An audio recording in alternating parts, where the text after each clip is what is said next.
단지의 588.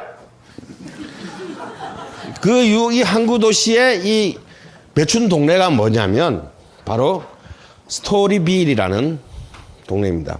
그래서 여러분이 만약에 재즈를 좀 듣게 되면 찰리 파커 앳 스토리빌 이런 앨범들을 보게 돼요. 우리로 치면 조용필 인 588 뭐 이런 거죠. 이건 뭐냐면 내가 이 재즈의 출발점에 서 있다. 단지 그 동네에서 연주했다는 것만을 의미하는 것이 아니라 나는 이 정신으로부터 출발하고 있다는 것에 대한 은근한 과시입니다. 비록 그 동네는 굉장히 정말 비천하고 가난하기 이를 데 없는 동네였지만 바로 이 동네에서 이제 새로운 이 아프리칸 아메리칸들에 의한 새로운 연주 음악이 1910년대부터 만들어지게 됐던 거예요. 뭐와 함께? 매춘 산업과 함께. 뉴올리언즈라는 영화, 1955년 영화가 있어요. 그걸 보면 남자 주연이 누구냐면요, 루이 암스트롱이에요. 여자 주인공이 빌리 할리데이야. 빌리 할리데이 연기 존나 못해. 근데 이제 흑백 영화인데요, 그걸 보면 굉장히 재밌는 장면이 나와요. 항구 도시에서 시작해. 항구에서 이제 배가 막 들어오면 이제 손님들 내릴 거 아니야. 선원들도 내리고 군인들도 내리고 이제 뭔가 이 새로운 도시에서 욕망을 찾아 나선 젊은 남자들이 우르르 내려요. 근데 스토리빌은 저 안쪽에 있잖아. 그게 어떻게든 이것들을 꼬셔가지고 그까지 가야 되잖아요. 그러면 이제 루이 암스트롱 같은 삐끼들이 막 배가 도착할 때부터 이 부둣가에서 연주를 시작합니다.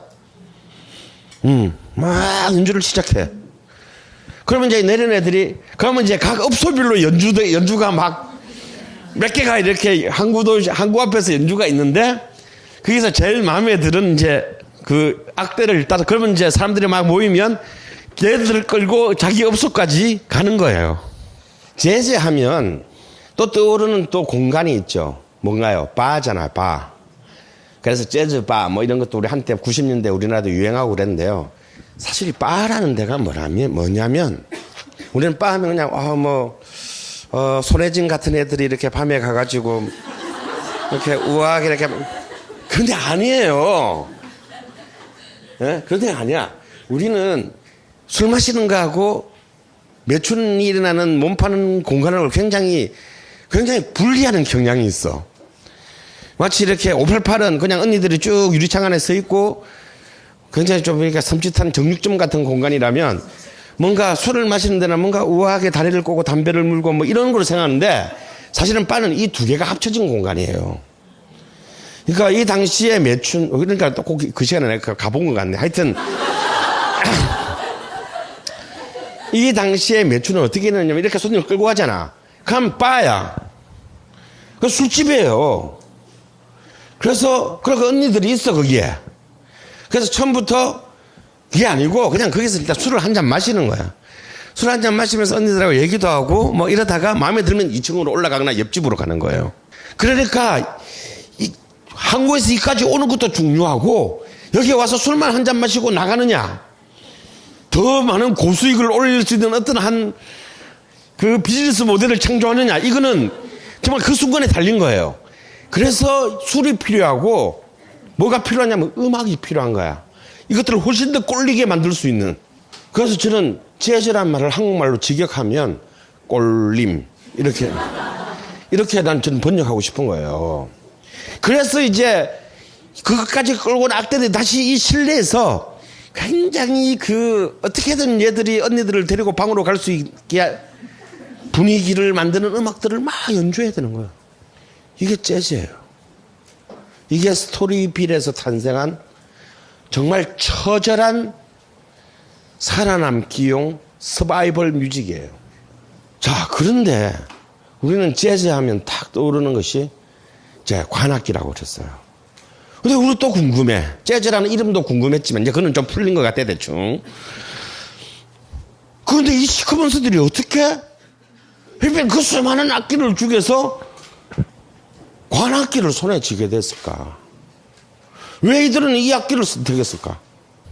왜 이들은 바이올린, 이게 좀 더 이게 더 야시시한 것 같은데, 얘 이걸 안 하고 굉장히 투박하고 시끄러운 트럼펫을 선택했을까? 사실 얘들은 솔직히 말하면 결론을 말하면요. 선택의 여지가 없었어요. 아니 이게 배운 적도 없는 애들이 어떻게 악기를 이 항구 도시의 삐끼 소년들이 어떻게 악기점에 가가지고 뭐 얼마예요? 막 그러고 샀겠어요? 아니죠. 이 항구 도시의 흑인 삐끼 소년들이 악기를 사기에는 한 가지 중요한 역사적 사건이 때문이에요. 바로 전쟁입니다.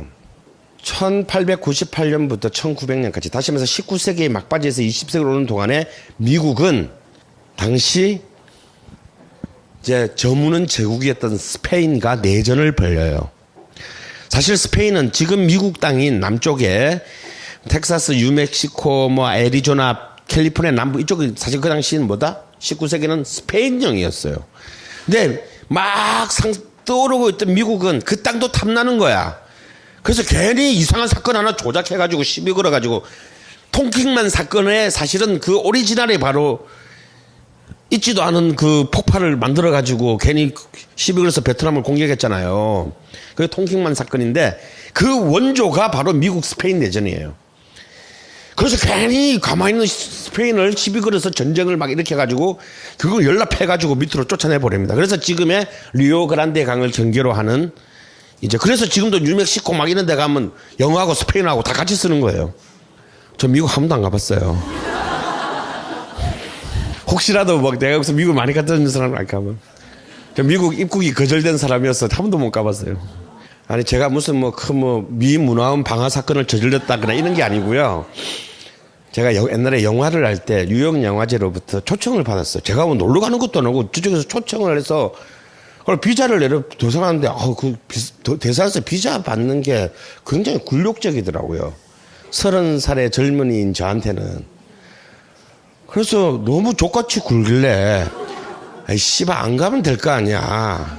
족가 씨발. 그리고 내가 그러고 나왔으면 되는데 괜히 그 앞에 있는 그 미국인 서류를 확 빼앗아가지고 눈앞에서 빠바바박 찢어서 얼굴에 확 던지고 나왔어요. 그랬더니 근데 여러분 제발 그렇게 살지 마세요. 순간의 선택이 20년을 힘들게 해. 저는 그러고 그냥 아예 안 가 그러고 저는 왔거든요. 근데 또 2년 뒤에 또 어디 다른 영화제에서 초청을 받았어.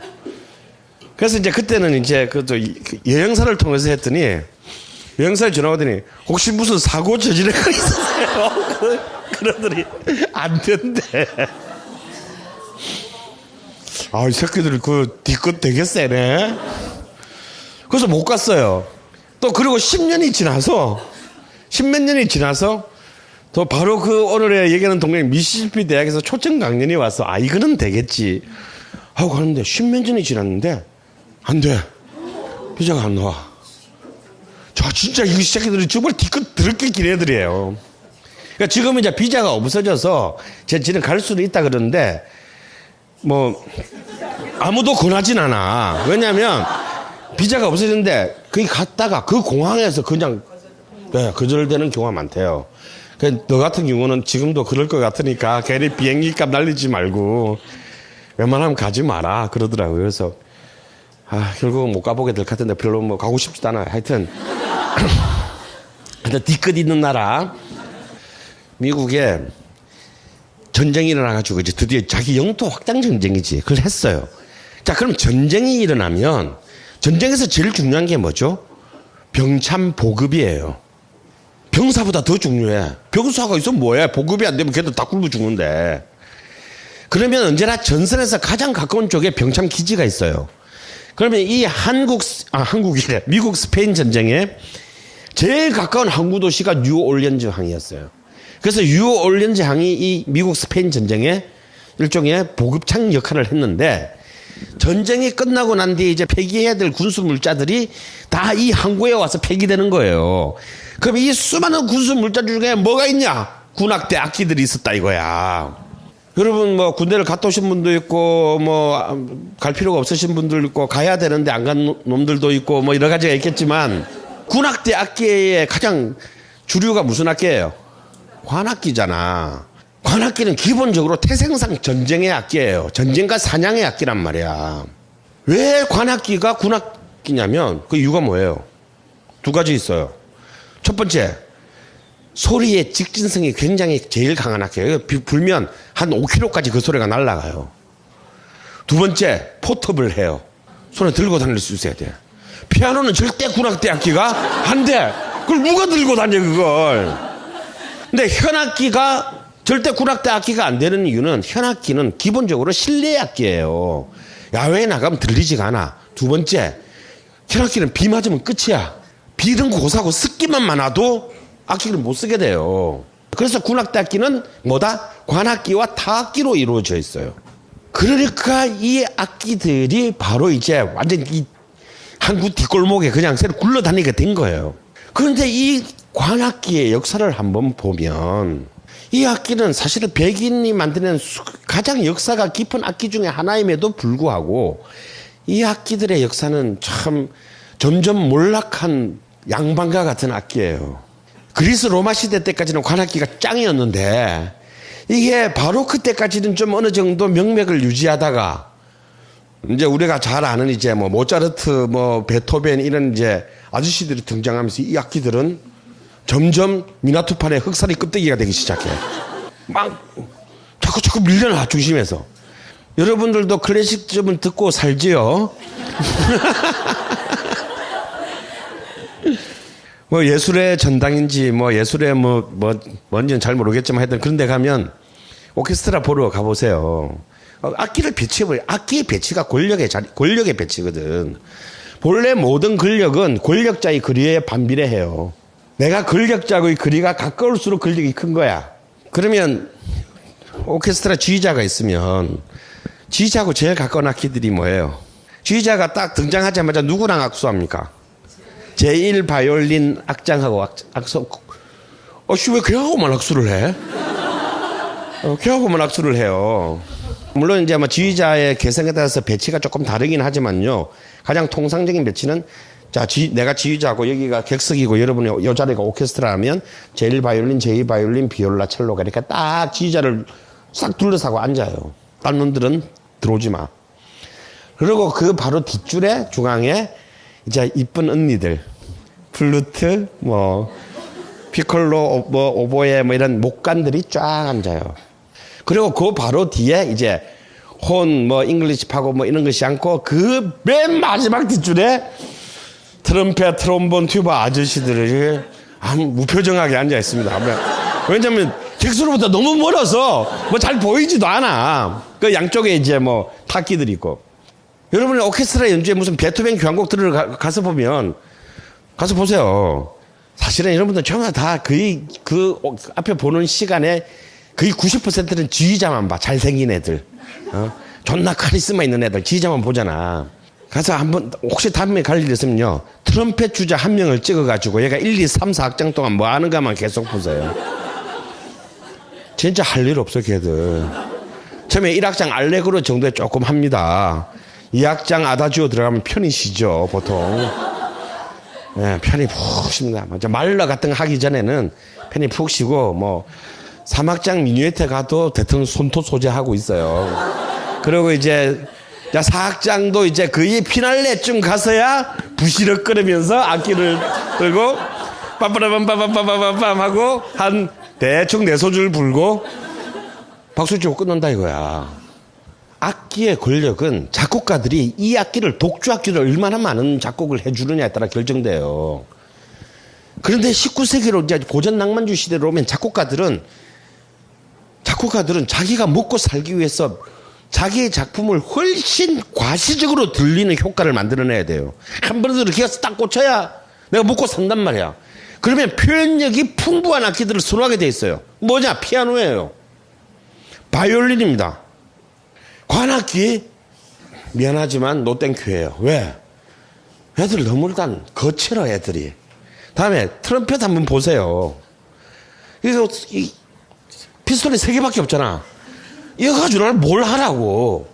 실제로 트럼펫은 옥타브가 악기 하나 옥타브가 1가 3분의 2 옥타브 정도밖에 안 돼요. 근데 지금 옥타브를 한 4-5개 오려내려서 표현해도 지금 내가 묵고 살까 말까 한데 꼴랑 2옥타브도 안 되는 그 악기 가지고 내가 어떻게 묵고 살 거예요. 차라리 클라리넷이나 색소폰 같은 악기는 입에 딱 물리는 리드가 있어서 그나마 괜찮은데, 호른이나 트럼펫, 트롬본 같은 악기는 그나마 입술에 딱 물리는 게 없어. 그냥 구멍만 뻥 나 있어요. 그러니까 입술을 대고 소리를 내기가 굉장히, 음을 정확히 내기가 굉장히 어렵습니다. 웬만큼 불어가지고는 소리가 안 나요.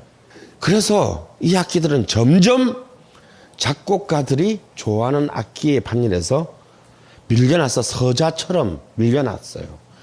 이 백인의 음악사에서 밀려난 이 악기들이 대서양을 넘어 새로운 세기에 바로 노예 출신의 흑인들과 만난다는 것 자체가 저는 음악사에서 있어 가장 위대한 마리아주라고 생각이 들어요.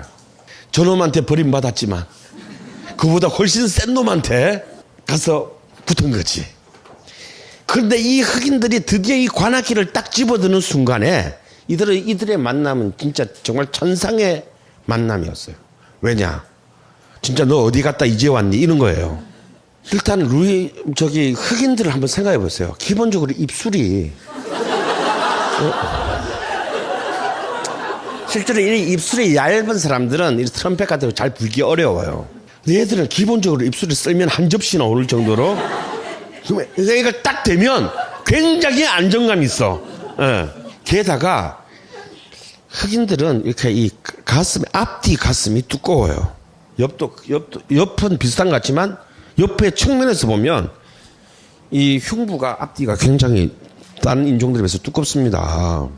그래서 이런 뭐 폐활량이라든지 이런 것들이 이런 악기들을 굉장히 능수능란하게 다룰 수 있는 포텐셜들을 갖추고 있었어요. 이렇게 해서 이들은 굉장히 정말 뭐 의도해서 만난 건 아니었지만 우연히 만나게 됐지만 이건 뭔가 딱 맞는 천생배필의 만남이 돼요. 그리고 이들은 아까도 말했지만 항구에서부터 이까지 끌고 와야 되기 때문에 어차피 야외용 악기가 주류가 될 수밖에 없다라는 거예요.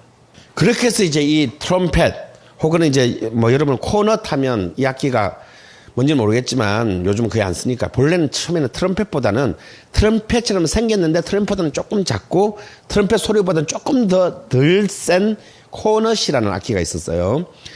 코넛, 클라리넷 같은 이런 악기들, 금관악기, 목관악기들이 이때의 악기 주조를 이루게 돼요. 그런데 진짜 사실 1930년대 이후에는 이제 트럼펫이 자리가 조금 지위가 떨어지고 색소폰이라는 악기가 이제 색소폰이 훨씬 더 일단 단추가 많잖아. 그래서 훨씬 더 많은 표현들을 해낼 수 있게 되면서 이제 색소폰이 이제 트럼펫의 지위를 물러내고 이제 관악기의 왕자가 됩니다. 이 색소폰은요, 그냥 섹스라는 사람이 만들었다고 해서 벨기에 사람인 섹스라는 사람이 만들었다고 해서 색소폰이에요. 근데 트럼펫은 굉장히 역사가 오래됐지만 색소폰은 1846년에야 만들어진 악기입니다. 그러니까 베토벤이 1827년에 죽었기 때문에 베토벤 죽을 때까지 색소폰이라는 악기를 구경을 못했겠죠. 그래서 사실은 굉장히 늦게 탄생한 악기고, 그래서 클래식의 역사에서는 그리 물론 뭐 색소폰 협주곡 이런 것도 없는 것은 아닙니다만 그리 이렇게 주류의 악기는 전혀 아닌 왜냐하면 역사가 워낙 짧다 보니 변방의 악기였는데 이들에 의해서 이제 정말 가장 20세기의 가장 위대한 악기로 자리하게 되는 것입니다. 자, 여기에서 바로 이 뉴올리언즈에서 위대한 한 사람의 흑인 삐끼가 탄생해요. 그는 1900년 7월 4일 생입니다. 생일부터 일단 위인들은 이 생일부터가 남달라야 돼. 너무나 상징적인 생일 아닙니까? 새로운 세기의 첫 해에 미국 독립기념일 날 태어났어요. 이 흑인은 14살이 되기 전에 사소한 범죄로 소년원을 이미 2번이나 갔다 왔어요. 그렇지만 이 항구 도시의 삐끼 생활을 하면서 집어든 이 악기를 가지고 그는 재즈의 어떤 하나의 신화가 되었고, 재즈를 미국 국민음악으로 만드는데 결정적으로 공헌했으며, 재즈를 세계에 전파하는 해서 세계의 음악으로 만드는 제 첫 번째 공헌자가 됩니다. 그래서 그에게 쏟아진 수많은 찬사와 별칭들이 있는데 그중에서 가장 대표적인 별칭이 이 사람의 별명이 재즈 앰베서더, 재즈의 외교관. 근데 이보다 더 위대한 별명은요, 팝이에요. 그는 곧 대중문화 그 자체다. 그래서 팝이라는 별명을 가지게 되는 인물은 바로 루이 암스트롱이에요. 이런 분 딱 보면 흑인이잖아. 암스트롱. 근데 저걸 루이스 암스트롱이라고 읽으면 안 돼요. 루이 암스트롱이에요. 그러니까 이것도 뭐예요, 그죠? 이 이름도 프랑스 방식으로 읽어야 되는 거예요. 자, 이 루이 암스트롱의 탄생과 행적을 따라가면 그럼에도 불구하고 재즈는 뉴올리언즈라는 진짜 남쪽의 깡촌 항구도시, 우리로 치면 전라남도 목포의 사막도에서 그냥 작부들과 삐끼들이 노는 음악에 불과한 로컬 컬처였어요. 근데 도대체 이 음악이 도대체 30년 만에 전 세계 공통의 음악 언어가 된단 말이에요. 이 과정은 이것에 이런 어마어마한 무시무시한, 도저히 그 이전 시대는 19세기까지는 절대 있을 수 없는 이 무시무시한 전파의 속도는 바로 이 뉴올리언즈 출신의 루이 암스트롱의 행적을 따라가면 그대로 알 수 있어요. 이제 이 루이 암스트롱에서 재즈라는 것이 점점 이제 사람들에게, 흑인들에게서 다음에 백인들에게 알려지게 됩니다. 근데 우리가 이때까지 이제 재즈가 어떤 계기를 통해서 어떤 악기를 만나서 어떤 이들이 만들었는지를 알게는 되었는데, 그럼 얘들이 그 악기를 통해서 어떤 음악적인 내용을 담았느냐에 대해서는 얘기를 하지 않았어요. 그러기 위해서는 좀 더 우리가 이들의 본질, 이 아프리칸 아메리칸들의 본질의 그 가슴 속 깊이 좀 들어가 봐야 돼요. 제가 아까 말했잖아요. 만든 것도, 악기 만든 것도 백인이고, 제일 먼저 녹음한 것도 백인이고, 다 백인인데 이게 왜 흑인 음악이냐 말이야. 그 항구 도시에서 그 호객하느라고 연주하는 사람들의 반은 백인이었어요. 이미 1910년대에도. 그런데도 왜 우리는 이걸 흑인 음악으로 하느냐? 이 답을 이제 여러분들이 이제 알 때예요. 그러기 위해서는 이 단어를 하나 알아야 합니다. 이 음악이 수많은 백인들에 의해서 연주되고 만들어졌음에도 불구하고 사실은 백인들은 절대 담을 수 없는 어떤 그 무엇이 있어요. 그 무엇은 뭐냐면 바로 이 아프리칸 아메리칸의 유전자 속에 들어있는 노예 시대 때의 그 어떤 무엇이에요. 저는 그것을 딱 한 단어로 집어서 지목하자면 바로 이 단어가 될 거라고 생각합니다. Feel the horror. 이게 무슨 말이냐면 직역하자면 들판에서의 절규 이런 뜻입니다. 폼나게 말하자면 황야에서 외치는 자의 소리. 이 Feel the horror라는 말이 뭐냐면요. 자, 여러분이 아미스타드 호를 타고 그냥 나는 아프리카 서부 해안에서 잘 놀고 있었는데 갑자기 스페인 노예 사냥꾼에서 해안에서 잡혀가지고 아미스타드호를 타고 몇 달 동안 완전히 그냥 족쇄에 차여 묶인 채 와가지고 어느 알지도 못하는 항구에 내려져서 어떤 농장으로 배치받았다고 생각합시다. 자, 여러분 다 시커먼스들이에요.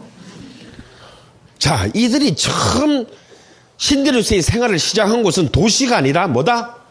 그 비옥한 미시시피 델타 지역의 농장이었다는 사실이 중요해요. 이 농장이라는 것은 어떤 곳이냐면 끝없는 농사가 이루어지고 있고 사람은 없는 곳이다 이거야. 그러다 보니까 일하는 노예보다 그것을 관리하는 백인이 극히 적은 곳이에요. 이 얘기는 뭐냐면 우리가 계속 흑인의 관점에서 보지 말고 백인의 관점에서 보면 나 지금 말도 안 통해. 근데 얘들을 좁혀서 일을 시켜야 되는데 만약에 이들이 내가 아차하고 감시를 소홀히 하는 순간 이들은 다수고 이걸 관리하는 백인은 소수인데 순간 나는 시체가 돼요. 그렇죠? 그것도 농장이라는 끝없이 그냥 모카밭이나 옥수수밭이 펼쳐져 있는 그 속에서 누가 뭐 어떻게 되든 알게 뭐야. 그렇기 때문에 이 흑인들을 관리하는 백인들은 더욱더 비인간적인 가혹성을 가질 수밖에 없었어요. 왜? 한 번의 실수는 곧 나의 죽음이니까. 그래서 이들은 어떻게 흑인을 관리했냐면 그 중에 한 가장 가혹한 방법 중에 하나가 뭐냐면요. 흑인끼리 말을 못하게 했어. 그냥 일 못한다고 이게 아니고 그냥 말 자체를 못하게 한 거야. 왜냐면 얘들 무슨 말인지 내가 못 알아듣잖아요. 이것들이 무슨 탈출 모의를 하는지 전복 모의를 하는지 알게 뭐야.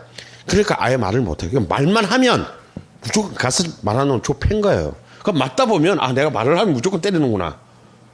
그럼 이들이 유일하게 소리칠 수 있는 것은 낮에 일하러 아침에 일하러 나가서 옆에 사람 보고 말하면 패니까 이러면서 하늘을 향해서 소리를 지르는 길 말고는 그를 통해서 자기 속에 숨어있는 내 가슴 속에 가득 잠겨있는 그 울분과 분노와 슬픔을 그러니까 이게 말인지 노래인지 신음인지 구원의 기도인지 우리는 알 길이 없어요.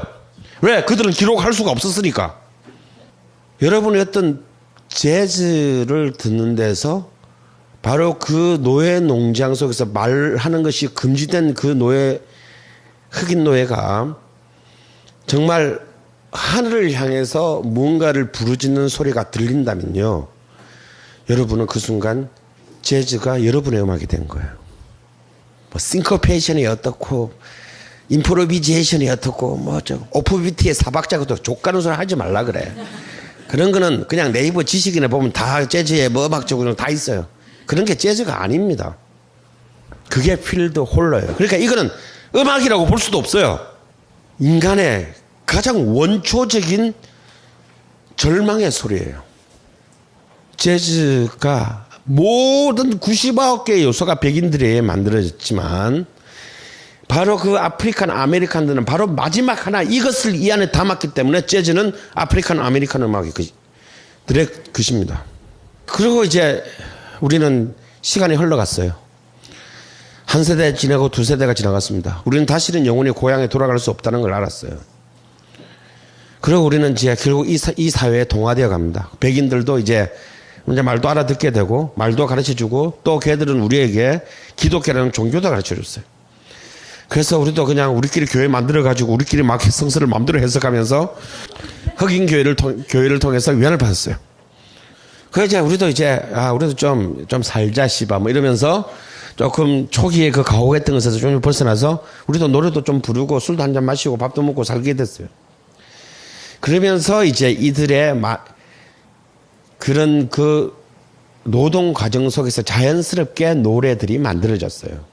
그 노래들을 우리는 블루스라고 합니다. 그래서 블루스는 노예 농장 시대 때부터 만들어진 흑인의 노동요에서 출발을 하는 거예요. 그래서 이 노동요에는 어떤 이 노동의 고단함, 슬픔, 자유를 향한 희망, 혹은 그래도 그 노예끼리도 또 서로 눈 맞는 애들이 있을 거 아니야. 이쁜 여자, 그 중에서도 개중 더 이쁜 여자랑 살고 싶은 어떤 욕망, 이 모든 세속적인 욕망을 담은 노래가 바로 블루스예요. 근데 우리나라에서는 블루스 하면 좀 이상한 뜻으로 이제 한국에서는 수입이 됐어요. 그죠? 그냥 나이트클럽에서 이렇게 교미용 음악으로 이렇게 교미를 앞두고 남녀가 전초주로 부둥켜 앉는 어떤데 소요되는 음악으로 이상하게 알려졌는데 블루스는 그런 게 아니고요. 글자 그대로 블루한 거예요. 슬픈 것의 복수야. 블루. 복수의 슬픔으로 이제 이 음악이 만들어져야 돼요. 그리고 이제 또 여러분이 아는 또 이들에 의해서 만들어지는 음악이 있죠. 가스펠. 가스펠이란 말은 글자 그대로 God, 신의 스펠, 철자라는 뜻입니다. 가스펠하고 블루스가 뭐냐? 똑같은 음악이에요. 본래 이렇게 없는 사람들은 한 개 가지고 다 쓰잖아. 예?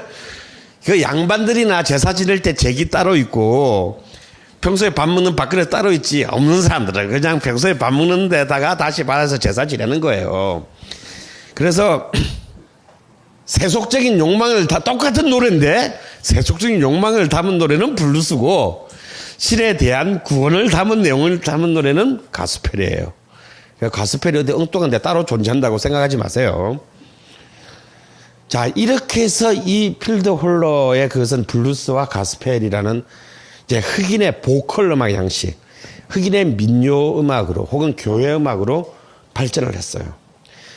바로 이 보컬 음악, 필드 홀러에서 블루스로 이제는 이 보컬 음악의 음악적 자양분이 이제 트럼펫이나 색소폰, 드럼 같은 악기 연주에 스며들어져서 형상화되는 그 결과물이 바로 뭐다? 재즈 음악이다라는 거예요.